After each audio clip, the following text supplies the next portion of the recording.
to another edition of Chargers Unleashed. Jake Hefner and Dan Wolkenstein here with you from the LA Football Network.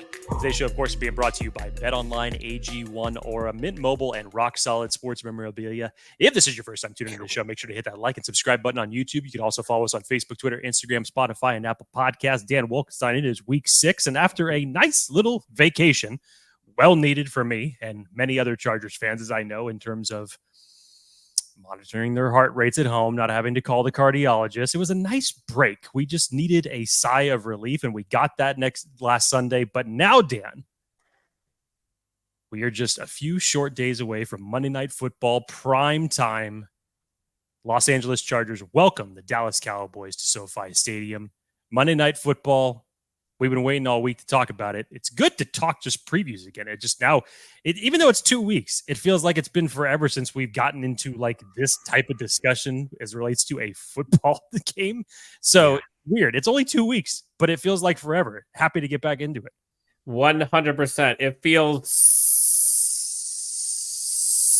so good to be stupendous back here. I am talking so ready. Sports with my fellow co-host Jake Hefner. Huge matchup. This coming Monday Night Football, prime time under the lights. Chargers versus the Cowboys. Dak Prescott versus Justin Herbert. Kellen Moore versus Mike McCarthy. Chargers offense versus that Cowboys defense. The Cowboys offense versus the Chargers. Which there's all kinds of fluff here that we're going to have to get into the nitty gritty here, but it's a hugely important game for both teams. Both teams need this for momentum. Cowboys got the brakes beat off of them by the 49ers, witnessed by, look at their injury report, which we're going to get into here in a second. Chargers coming fresh off the bye, have some guys coming back healthy, which we'll get into too. Massive game. And you could feel it. Jake, I don't know about you, but this week feels different. This week kind of has that same energy of leading into week 1 to me, where fans have started to kind of like come back around to the thought of maybe this Chargers team's pretty good. Could they ride momentum? Like, is the JC Jackson thing going to be a galvanizing point? Get to 3-2, sets up the Chiefs game. Like, do you feel that? Do you feel that?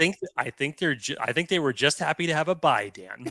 And I think they were just happy to see the likes of Derwin James, Joey Bosa, a collection of guys returning from injury. Let's not bite off more than we can chew here. It's just nice to have Chargers football back. You know, but it feels like this fan base is ready to look. Some people just need a crazy. Break from insanity. That's all it is. That's fair. You need to take a mental health break. So everyone's still negative. All right. I know obviously you're one of the biggest advocates of that. So you know what I'm talking about in terms of mental health awareness and everything like that. So, you know, especially with the NFL, how it could be. And for the Chargers having 4 weeks of nail biters, just needed to take a break. See, now we've had our coffee. Now we're refreshed. Now we're back ready for some contact. Let's go to work. I'm effing pumped for this game. Maybe all of that is just like me projecting and it's just me, because damn, I feel ready for Monday Night Football. We're going to get into injury reports, the matchups, keys to predictions, all that kind of stuff. Jake, for you, I would say this 5,000-foot view. What does this game look like to you? Like, what do you see as like the big picture storylines of this game? We'll get into all the key matchups, but like big picture. This is Kellen Moore versus Mike McCarthy, man.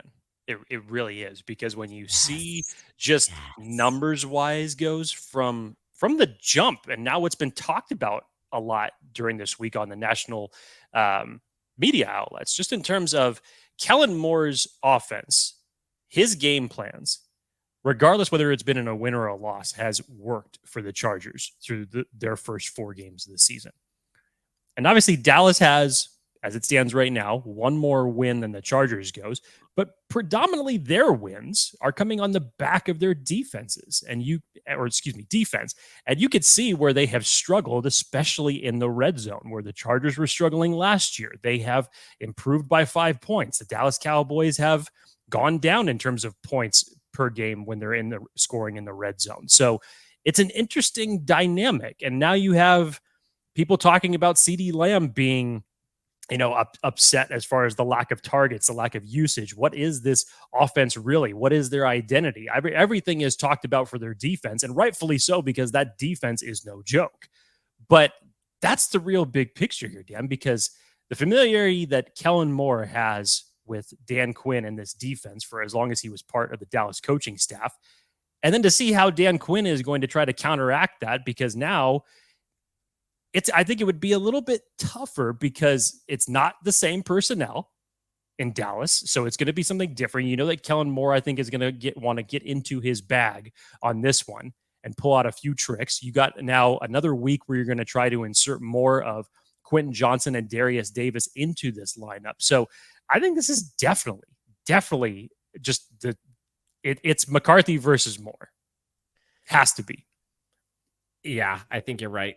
And I'm so pumped for this because I think this is a big one where this was kind of talked about prior to the season and right when he was hired. Like, is the Cowboys team going to regret this decision? And will the Chargers actually benefit from Kellen Moore? And is he what everybody thinks he is? Like, and through 4 weeks to the Chargers, 5 weeks to the Cowboys, like resoundingly, yes. And you could look at all the kinds of different stats. You can go back and look at red zone before and after Kellen Moore was and was not in Dallas and now in the Chargers. You can look at the passing offense. You can look at the rushing offense on both sides going both ways. Third down conversions, like scoring points, second half points scored, like the whole nine. It's a very different story. And what Mike McCarthy is doing to that Dallas offense is criminal. Like, I'm paraphrasing, but essentially what Mike McCarthy had said at the end of the season, and he's even doubling down on it now, is we had a great offense and a great defense last year, but we're a defensive team. So I want our offense to suck more, to rush more, throw less, score less points, and let us be a defensive team. And look what happened. That's exactly what happened. Chargers benefited. Chargers are looking to get a 3-game winning streak going up against the Cowboys. And for as vaunted as that defense is, again, you mentioned it. Like, look at the guys that they went up against those first 5 weeks. Again, the Niners, great team, obviously. You saw what happened against that team. They go up against Mac Jones and the Patriots. Hunter Henry, like, who's he throwing to? I'm sorry. Then you go up against Josh Dobbs. Which, hey, credit to Arizona. And they lost. They knew what to do. You had Zach Wilson before he started coming on and becoming who he was in the Kansas City game. And then you had he went like 11 for 27 that game. Like, and then you had terrible. Daniel Jones to kick off the season. And that Giants team is in shambles. That's who they went up against. So, yeah, the defense looked pretty good. And people, it's funny. When the Chargers went up against the Raiders, right? And O'Connell was starting quarterback, everyone kind of dismissed everyone. A lot of people dismissed the Chargers' defensive performance. Oh, that was a rookie quarterback, bad offense. Like, in short, in my opinion, Chargers defense did what they were supposed to do. That Chargers defense that week was pretty damn good. Imagine if the Chargers went up against 3 or 4 offenses like that. Like, it would look very different. It would look like the Cowboys, or at least closer to what the Cowboys defense looks like. So lots of things to kind of go through. And I think what's probably most important right now is kind of the injury report that kind of leads into this. Going in different directions right now, Chargers and Cowboys. Chargers coming off the bye. Guys like Joey Bosa, as of today, back out there in practice. Austin Eckler, full participant. Derwin James says he's ready to go. Alohi Gilman practicing off the side. You got Donald Parham Jr. out there. Am I missing anybody? Did you say Alohi Gilman? Dean Leonard was back at practice? Dean Leonard's back out there as well. Trending in the right direction, right? That if you look at what was going on with the Cowboys, different direction. Leighton Vander Esch, not there. I think he's on IR. Mhm. Listen to this participation from the Cowboys, Jake. Ready? It's a long, long, long list. I won't read the names of the guys that were full practice participants, but Leighton Vander Esch did not participate. He's not playing. Kevontae Turpin, he is not playing. Tyron Smith did not practice. Tony Pollard was limited. Zach Martin did not practice. DeMarcus Lawrence did not practice. Jonathan Hankins did not practice. CJ Goodwin did not practice. Stephon Gilmore did not practice. Neville Gilmore and Damon Clark all were limited. I think that some of those are probably veteran rest days, but still, I get your point. That's a lot of guys. And this is kind of the San Francisco effect. Feels like anytime a player or a team goes up against them, just go straight to the ice bath. Exactly. Just go straight to the ice bath. So, Jake, let's kind of get into specifics here. Obviously, offense versus defense on both sides. Where would you like to start this week? Dan, I think I want to actually start on the defensive side of the ball, because really, to me, that I really think is going to be the difference maker in this game. I have a lot of confidence in what Kellen Moore is going to be able to devise offensively. So let's flip it around, because both of these teams, in terms of scoring points, are actually pretty close to one another. So how is this Chargers defense going to look to, let's just say, slow down? The word stop is not in the Chargers vocabulary. So let's just say slow down. Okay. And let's talk about it what it is. The Cowboys are coming in pissed off. There was one thing I was hoping in that Cowboys San Francisco game, is that the Dallas could have kept that one a little bit closer, not have to get trounced in the way that they were, to come in a really bad mood against the Chargers on Monday night. But Dan, this is the interesting thing. Dan Orlovsky was actually asked this morning on First Take, just his general word association for the Dallas offense, and basically just said archaic, predictable, anemic, basic, vanilla. He kept going. You're like, wait, are we talking about the 2022 Chargers? Yeah, I'm like, I remember these words. These all sound familiar. It just sounds like last year. But here's the thing, Dan. The Chargers at times will make mediocre, predictable, and generic look good, great, and elite. So how can they limit this Dallas defense, or this Dallas offense, from doing that? So, okay, I think we need to pump the brakes on like how potent. Like, look, I'm not saying that they're coming in potent, but I don't think they're anything like the Chargers offense. Okay, I'm just saying you do not want a repeat of what took place in the Tennessee game. Sure. How about that? Sure. So look, the Dallas offense, they move the chains. Third and third down conversion percentage, almost 50% conversion percentage. That's great. Eighth in scoring, 26.8 points per game. That's great. Now, again, you can talk about that defense.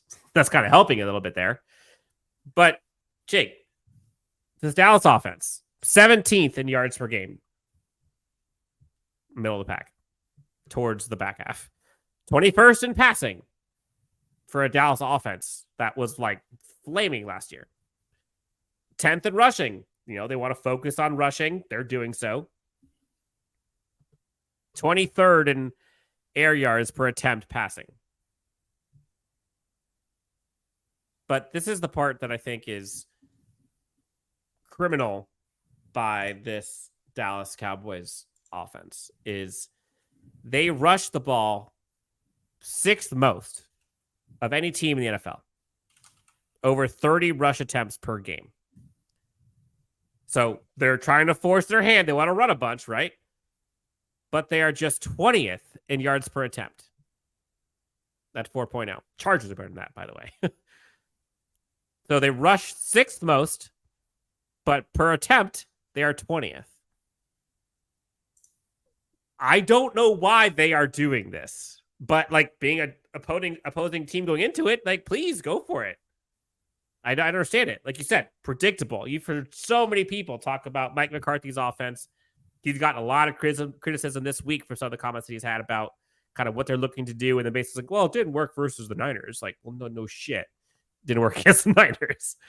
So, like, the Dallas offense, you got Ceedee Lamb, Tony Pollard, Dak Prescott, and a mauling running blocking offensive line. Again, I think last week was the first week that they had all of their horses. So before even getting into the Chargers stats and the Chargers defensive side, like, in your opinion, Ceedee Lamb, Tony Pollard, which one of those two is more important to stop or contain, I should say? You obviously want to contain both, but like, which is the one that you absolutely cannot get beat by? This is interesting, Dan, because when you look at the explosive plays that the Chargers have given up, it's like 29 that they've given up through these first 5 weeks. And I believe it's 13.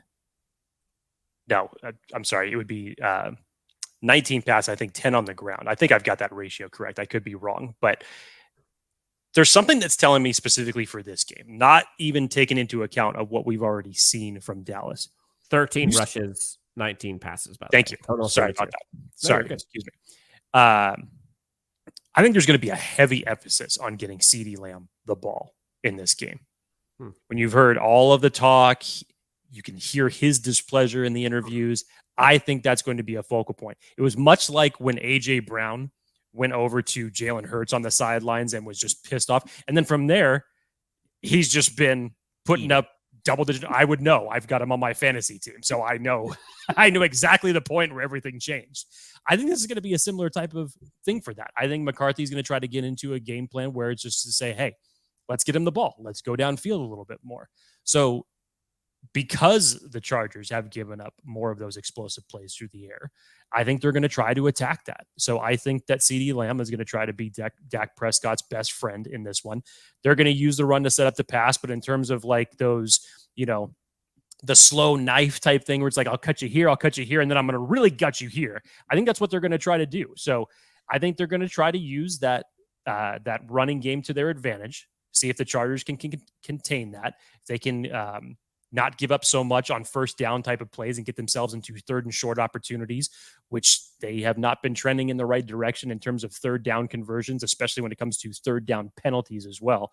But no, conversions are good. Third down penalties is bad. Right. But I definitely think that you're going to see much more of an emphasis to get Ceedee Lamb the ball in this game. So if you're the Chargers, which one of those guys is more important to contain? I'm going to say for this particular game, discounting everything that I've seen from Dallas in the first 4 weeks, I'm going to say it's Ceedee Lamb. Okay. So you heard the defensive or the offensive numbers for the Cowboys. So Chargers defense, everyone has been flaming them. Yards per game, passing 32nd. They're last. Although I think they might be 31st now. 31st in yards per game, 32nd in passing yards per game. 14th though in rushing yards per game allowed. So 14th in rushing yards per game on defense versus the Dallas offense of 10th. So that's kind of, good to average on both. Chargers defense 4th in third down conversions allowed in the NFL. Like, that's pretty damn good. You mentioned the penalties though, like absolutely crippling, brutal. Can't have that. That's why those defensive numbers have looked so bad, is because of those, in my opinion anyways. 10th most defensive penalties per game is this Chargers defense at 7.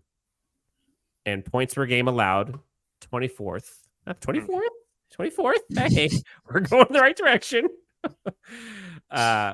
So, tactically, specifically, in my eyes, I love that Derwin James is back in this game. I tweeted this, and I'm curious what your thoughts are and what fans, listeners think, but Derwin James is like a unicorn. The kid's a stud.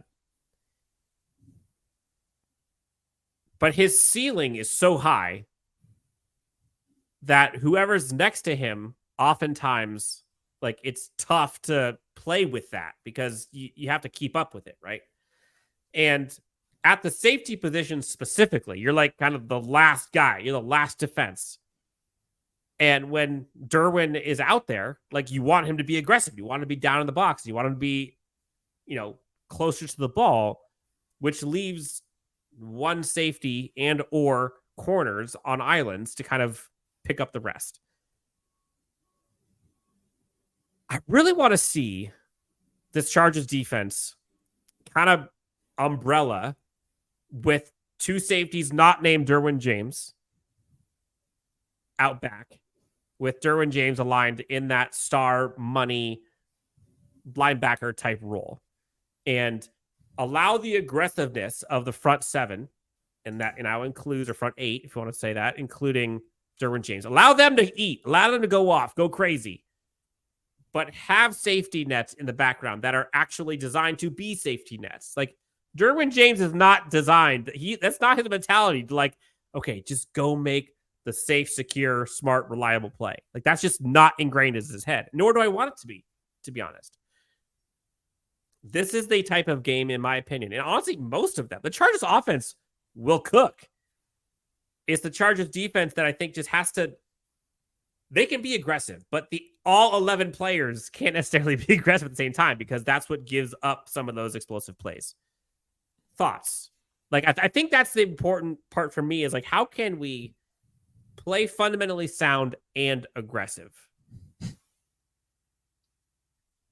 a weird dichotomy between the two, honestly. It's and you want both, ideally, sure. But Dan, I think it's just like you get to cash in when you're aggressive. So it's like, yes, there's risk reward in being aggressive. You want to make sure that you're on the wit. I understand. So if you're pulling a hypothetical on me and you're telling me that Derwin James is in the box and you'd have a Lohi Gilman and Dean Marlowe would basically be your roving safeties, or Raheem Lane, excuse me. So those would be your two that you would keep. But how often are you going to put Derwin James in the box? Look, I'm all for putting Derwin in multiple different places as long as it means confusing defenses and you're able to get pressure from different areas of the field. That's totally fine. Can you afford it, though? I think that's my question. And I say that because Michael Davis needs to get back to his 2022 form. We'll get into that in a little bit, because it's a big game for him. Yeah, I think that the departure of one said player is going to help a lot with that in terms of his confidence and rhythm moving forward. Asante Samuel Jr. is going to be fixed on the outside. Jasir Taylor's in the slot. You signed Desang Bassi, who's essentially slot corner depth for your team as it stands right now. But it's can you afford to do it? I'm all for being aggressive, Dan. I'm all for that. So in that circumstance, however many times you can tell me that you're going to win more by putting Derwin in the box and getting to the quarterback or shutting down a running play in the backfield, I'm all for that. Like, imagine if, go ahead, sorry. But if a similar offense wants to take the Miami approach and get the ball out that quickly, you can't be afforded to do that, and you have to keep him back. Imagine like a front, right? Imagine a front of, in this case, like Joey Bosa, Khalil Mack on the outside with Thule in some packages, Sebastian Joseph Day, Morgan Fox. Like, imagine those five plus Derwin, Kendricks, and or Kenneth, depending on who's going. So that's 7. That's 6. Then you've got Asante, Mike, Derwin, Alohi, and Marlowe. Like, I'm cooking with that. Sign me up for that one, please. It's a delicious thought, Dan. It really is. But I honestly, it's funny. You said CeeDee Lamb. In my opinion, I think it's Tony Pollard. I think if the Chargers can, because while, you want to throw everything out the window and hope and think, hey, maybe Dallas decides, this is the week we're going to throw all that stuff out the window. We're actually going to go back to what I think we should do. We're going to pass it. Like, chances are they're probably not going to. Wouldn't that be what Mike McCarthy would want to do, though? just But to try to. But you would have thought, he would have done that the last 5 weeks. Like, well, again, would he really have had to when the defense is playing as well as they were? So they were afforded to basically play like that because they had the opportunities to do so. Maybe, yeah, that's possible. But let's just say they stick with what they've been doing. You can't let Tony Pollard go crazy. Nope, you can't. Like, the Chargers so far have been pretty good stopping the run. Like, you can't give them those explosive plays. I'm completely comfortable letting Dak Prescott dink and dunk his way down the field and wait for him to make a mistake or wait for someone to make a mistake. I'll take that. That's what the Chargers feasted on week 4. That's what Staley's defense feasts on. Like, make them drive down the field and give your defense some more opportunities to make them make mistakes. Such a pain in the ass to watch. It is. It's freaking it's nauseating to watch. It's like, it's so oh god, here they go. They're gonna score. They settled for a field goal. Okay. All right. Or it's intercepted the goal line. All right. Yeah. Avoided that catastrophe. Thank you. Yeah. So it's kind of interesting. I've heard some local Dallas narratives around like, literally people have said like Joey Bosa is great. Khalil Mack's a beast when it comes to pass rushing, but he could be had on the ground. I'm like, what? That's not what I've seen. But okay. There's just a lot of misconceptions of this Chargers team. And for as much crap has been talked about this Chargers defense, like, they are not as far off as people think. And you look at the guys that they have had to go up against those first 4 weeks and compare it to who the Cowboys have had to go up against. And we'll get to the defense for the Cowboys here in a second. But Chargers defense have had to go up against like juggernaut playmakers. Like, think about this. Tyreek Hill, Justin Jefferson, Devontae Adams, Josh Jacobs, Jalen Waddle, Derrick Henry, all of those guys in 4 weeks. And you flip it to the Cowboys. They went up against, let's just go 4 weeks to 4 weeks. We could talk about the Niners, which that showed what that looked like. The great guys that they went up against was Garrett Wilson being thrown to by Zach Wilson. You had James Conner and Josh Dobbs in Arizona. You had Daniel Jones and Saquon Barkley. Okay.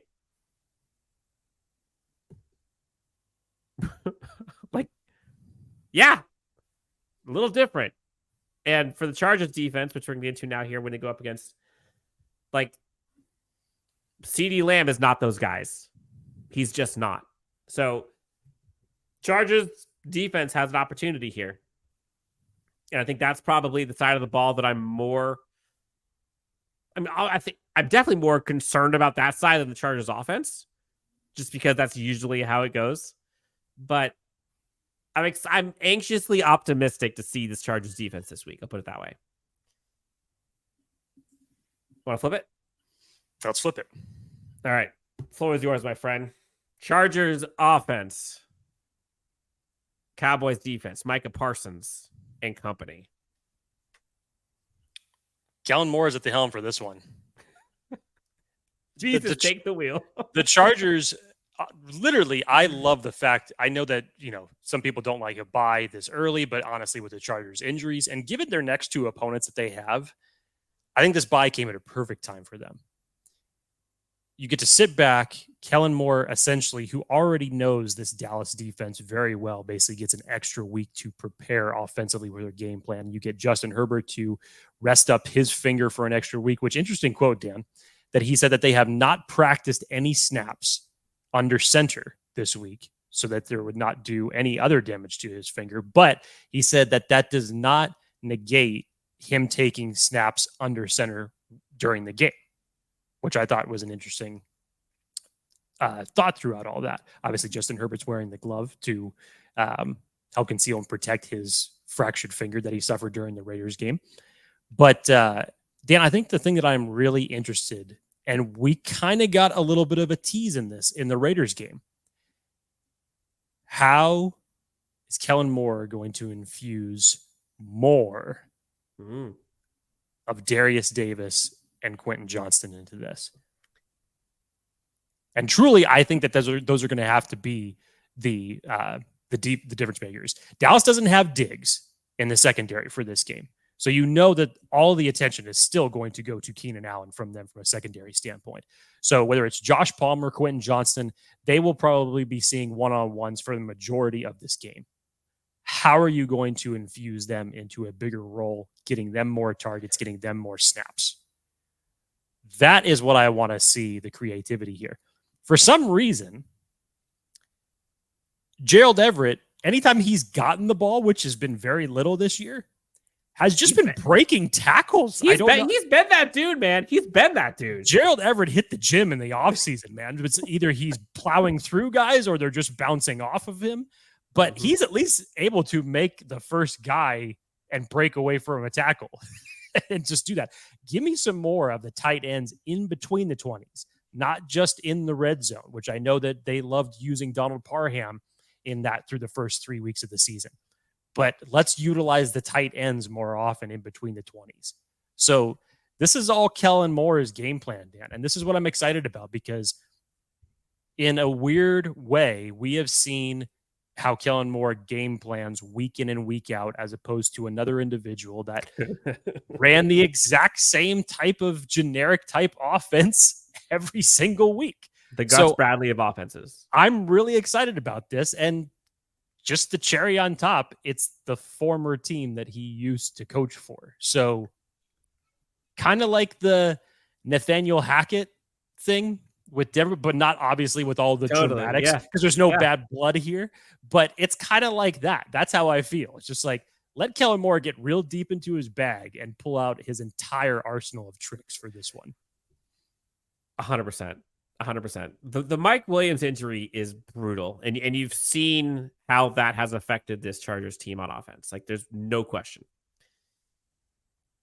I do wonder, though, if it may benefit a lot of this Chargers offensive players. Like, I think it will benefit Quentin Johnston in terms of like fast tracking his development. And obviously, I think it'll help Josh Palmer from a productive standpoint. I think it's going to help Gerald Everett specifically.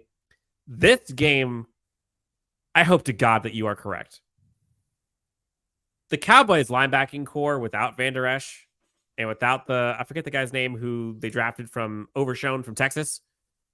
Both those guys are not in this game. That linebacking unit is not good. Like, then Micah Parsons may have to play more off-ball linebacker this week. Please let him play that. Get him off the line. Furthest you could get him away from the quarterback. I love that. Play him at safety. I think he'd be a great safety, personally. No, but that part of the field is wide open to be had.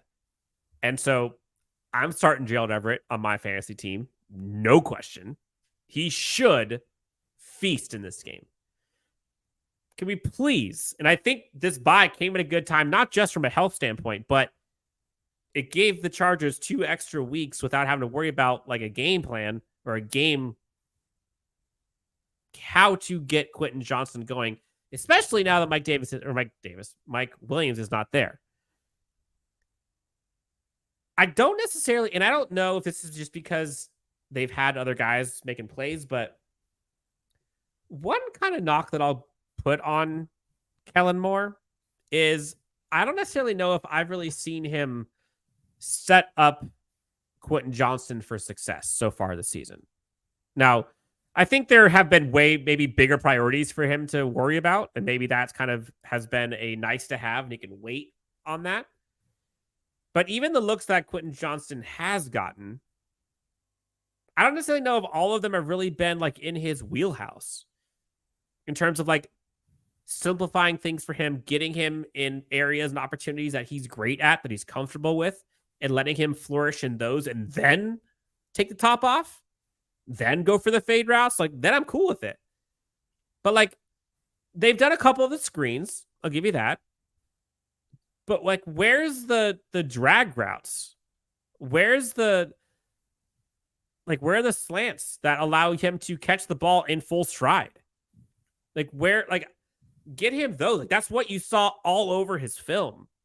And you're starting to see some of that stuff with Darius Davis a little bit. But that's Quentin Johnston's MO. And they just haven't done that. And this is the game to do that. You get Darius Davis, Quentin Johnston running drag routes, crossers. That is chef's kiss, in my opinion.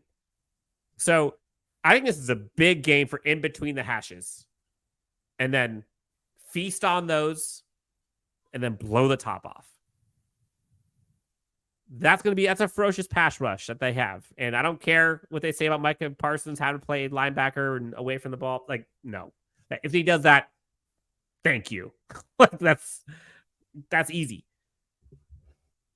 This Eckler being back is huge.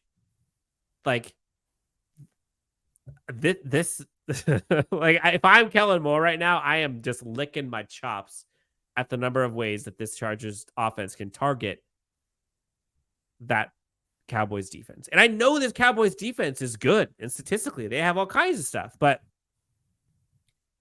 they have not gone up against the weapons the Chargers have, period.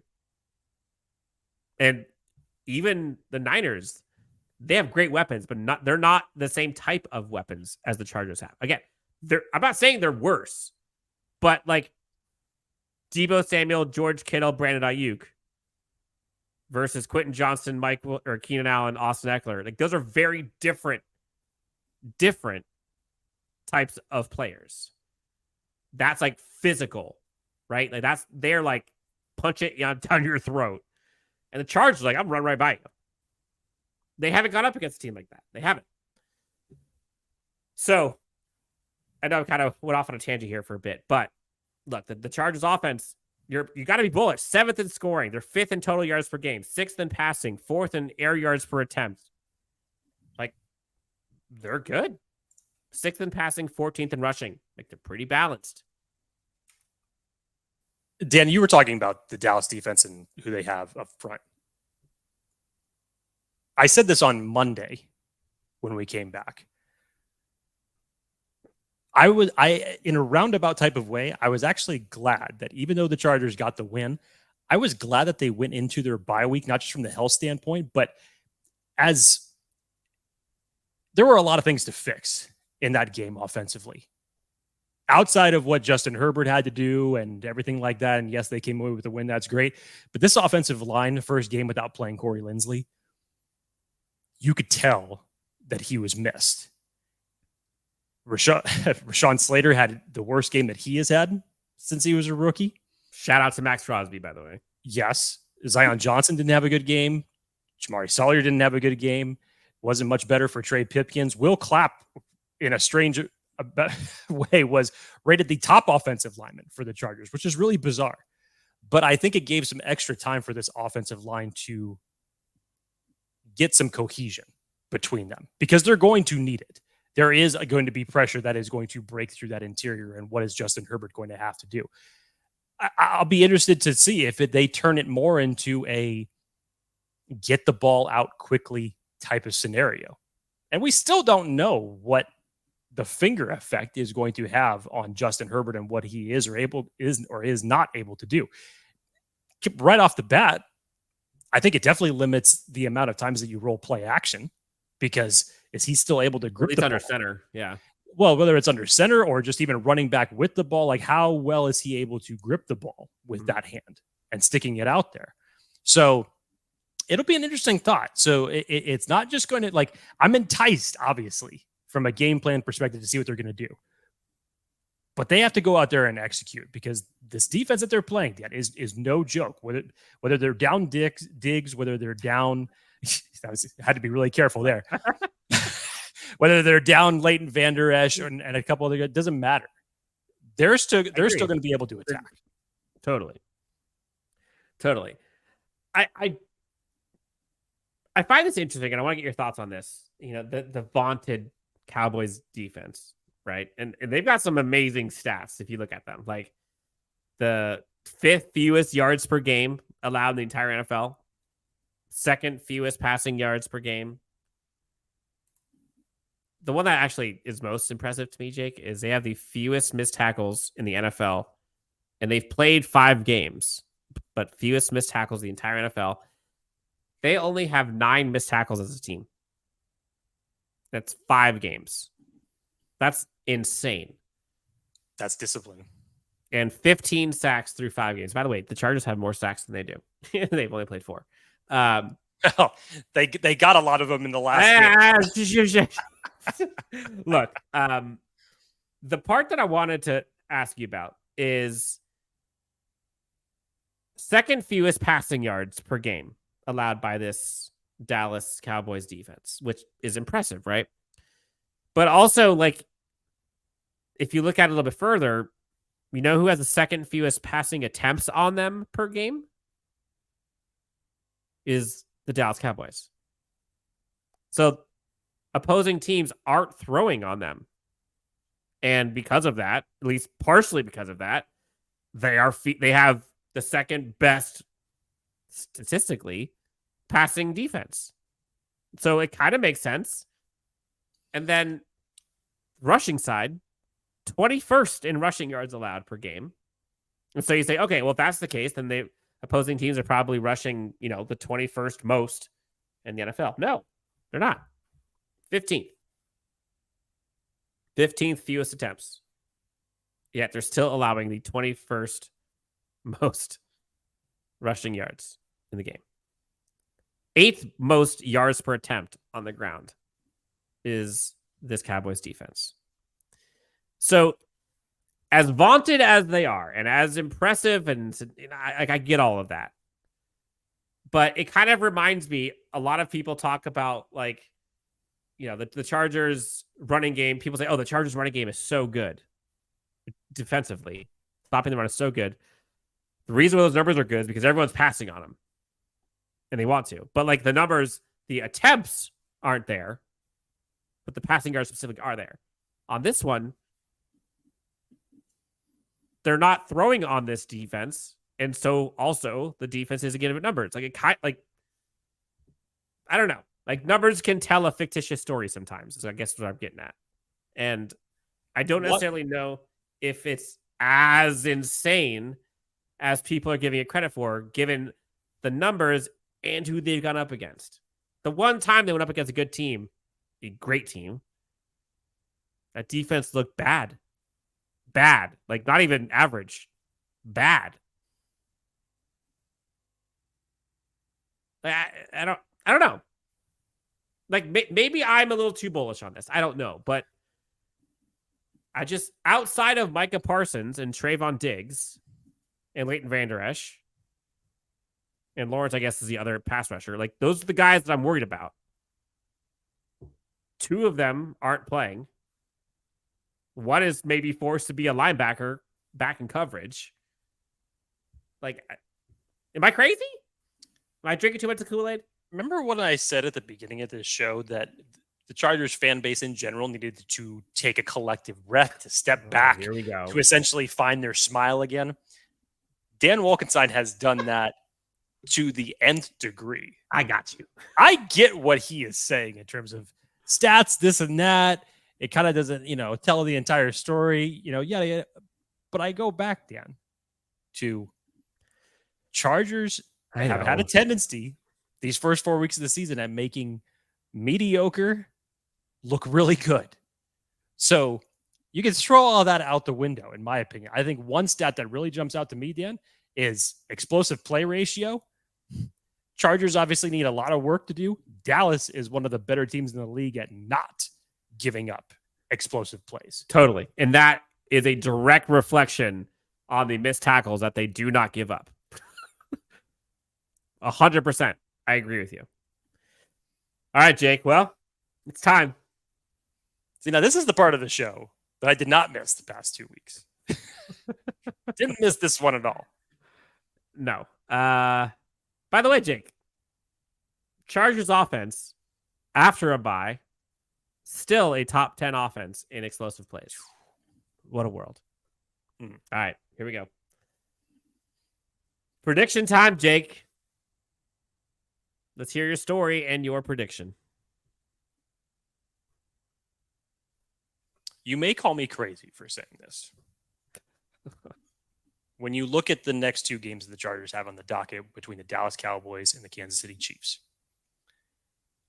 I know how important divisional games are. I always say winning divisional games is the easiest road to getting to the playoffs.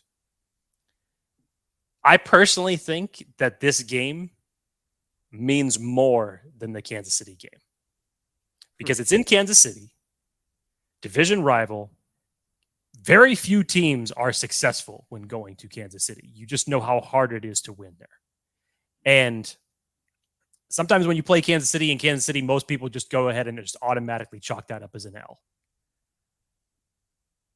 This team, hopefully in 2 weeks, can surprise me there. But this team for this game against the Dallas Cowboys, I think they have to have it, Dan. One way or another, they have to have it. This is another one of those games where it's like you kind of start looking out ahead because once these next two games are over between Dallas and Kansas City, the schedule tapers off into a much little easier stretch for a few weeks that you can feel comfortable about. But this game against Dallas, obviously I think it's a huge game for them because they're playing an extremely motivated team that is coming back after being embarrassed. You're getting them at home. You're getting them back off of bye. Dan just read the important stat there in terms of what their offense does off of byes, which is a good sign. It's prime time. We've seen Justin Herbert perform well in prime time, so we're all excited for that. You just need to tighten the screws in certain areas. And I'm talking about in all three facets of the game. Your offensive line is going to have to protect your quarterback much better than you did 2 weeks ago against the Raiders. Your defense is going to have to find some way to contain or slow down Dallas. Your special teams needs to be better than it has been over the past couple of weeks. This needs to be a 3-facet win game for the Chargers, in my opinion. So I see it very, very similar to a Miami or a Minnesota game, personally. Maybe not so much as a shootout, but you're going to have both teams that are going to be right there, trading leads, maybe 3 or 4 lead changes throughout the entirety of the game. And I know I've gone off on a long soliloquy here just in terms of making a simple game prediction. But it's funny. I don't think that any of my predictions on this show have been more than 3 points if I'm picking the Chargers to win. It's not changing today. Chargers take it 27-24. Ooh. Really? Yes. Interesting. And if you want a bold prediction, Quentin Johnston, 65 yards and a touchdown. Wow, Jake, I'm impressed. I drank a little bit of your optimistic Kool-Aid for that last bold prediction. I think I impacted you for sure. I gotta give a shout out to Arjun, formerly of Guilty as Charged. I think he's still with them. Maybe, I don't know. He puts out like every week a pass and rush explosive plays allowed. And you always see kind of the rush of 10 plus yards or the pass of 20 plus yards. And you've seen where Chargers lie on that. But he put out one earlier today that I think tells a much more detailed story, where it breaks it into a little bit more detail, where it has rushing yards of 10 plus, 20 plus, and 30 plus, and then passing of 20 plus, 30 plus, and 40 plus. Jake, take a guess. For the Chargers. Let's do an exercise here. Don't look. How many rushes of 20 plus yards, so 20 plus and 30 plus combined, how many of those rushing has the Chargers defense given up this year? What's your guess? So any rushes of 20 plus yards or more?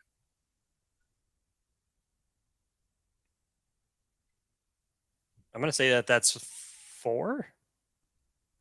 1. Just 1. What a difference a year makes. 1. How many of those plays were we at this time last year? Way more. It was damn close to double digits. That's for sure. Oh, yeah. So one rushing player, 20 plus yards allowed in 4 games so far. Now, passing, different story. Passing 20 yards plus, 19. 30 yards plus, 9. 40 yards plus, 4. And then 10 yards or more rushing, they've given up 13. Rush defense has been pretty damn good. Like, I don't personally consider a 10-plus yard rush like an explosive play. I don't know. But if they can now, with J.C. Jackson out, Derwin James back, like if they can figure that out and be able to kind of steady the ship, just cut that part down by a third. Let's ride. All that to say, I kind of hinted at it before. I think this is going to be a much different looking Chargers defense this week. And you're going to see a very, very motivated Chargers offense behind Kellen Moore. See, I'm struggling because I wanted to just go like full bore and just be like, I was waiting for it. I think I'm going to go 34-24 Chargers. 34-24 Chargers. I think this defense can be sliced. I do. I think the Chargers defense, I think, is doing better. Dak is giving balls away. I think he had 3 interceptions just last week. I don't think he's an elite quarterback. I think this secondary for the Chargers is going to be more on a line. 34-24. I came back after the bye, refreshed, rejuvenated, ready to hit this thing going. Watch this Chargers fan base go balls to the wall crazy. Tell you what, put a 6-pack on that spread right now. 10 points? 10 points for a 6-pack. I'm not putting a 6-pack on 10. I'll put a 6-pack on the actual spread. And I'll go over. 6-pack on 10 points. I'll go over. What is it? What is the spread currently? I think it's like 2 or 3. Well, that's too easy. Because then you and I could. That's too easy now. Yes. You were just really in your optimistic bag that you feel that the Chargers are going to win. I'll do 3-1 odds. 3-1, 10-point spread. So 9.5. I'll do it. So if I lose, you get 18. Yep. Deal. I'm gonna pick a damn expensive beer too if I win this. Deal. You got yourself a bet. All right. Come on, guys. Do not let me down. All right. So we're both pinned victories. Big. This is such a big game, man. I can't even tell you this. If they win that, and then that Chiefs game happens, that next SoFi game's gonna go crazy. Yes. I would just feel much better going into Kansas City at 3-2. 100%. I agree. I win at 2-3. I don't want to need to win that game at Kansas City. I'm with you. I'm with you. This has been fun. And also I'll up it a little bit, Jake. If the Chargers win, we're gonna give away a signed jersey Tuesday morning. I'm just giving away everything right now. Yeah, I'm gonna get 18 beers and a jersey to give away. It's gonna be fantastic. Didn't even know Dan was gonna drop that one. It's like, okay, that's what you get a car, you get a jersey, you get a jersey. I'm the Oprah of optimism. That's what I am. All right, for Jake Hefner, Dan Wolkenstein, Chargers Unleashed, and LA Football Network. Thank you so much for tuning in. Be sure to hit that like and subscribe button everywhere. And we'll talk to you next on the next Chargers Unleashed.